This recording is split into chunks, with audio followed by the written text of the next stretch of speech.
আগামী রবিবার থেকে মঙ্গলবার পর্যন্ত অফিসের সময়সূচিতে পরিবর্তন আনা হয়েছে। নতুন সময়সূচিতে সরকারি অফিস সকাল ৯টা থেকে বিকেল ৩টা পর্যন্ত খোলা থাকবে, আর ব্যাংক ও বিমা খোলা থাকবে সকাল 10টা থেকে 3:30 পর্যন্ত।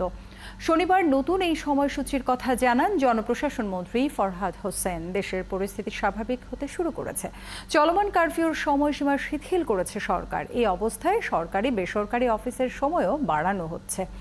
এর আগে গত বুধ ও বৃহস্পতিবার 4 ঘন্টা করে চলে অফিস। কারফিউ জারি হওয়ায় গত রোববার থেকে মঙ্গলবার পর্যন্ত সাধারণ ছুটি দিয়েছিল সরকার, কিন্তু কারফিউ শিথিল হওয়ার পর সরকারি বেসরকারি অফিসগুলো খুলে দেওয়ার সিদ্ধান্ত হয়েছে।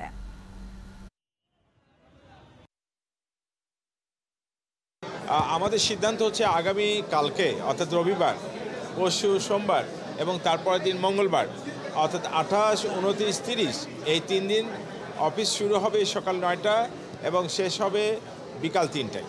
ভূত পরিস্থিতি বিবেচনা করেই কিন্তু আমরা সেটি করছি। আপনার এখানে আমাদের যে কারফিউ শিথিলতার যে বিষয়টি থাকে, নিরাপত্তার যে বিষয়টি থাকে, পরিবেশ স্বাভাবিককরণের একটা বিষয় আছে। তো সব কিছু বিবেচনা করেই কিন্তু আমরা সে অফিস টাইমটি করছি।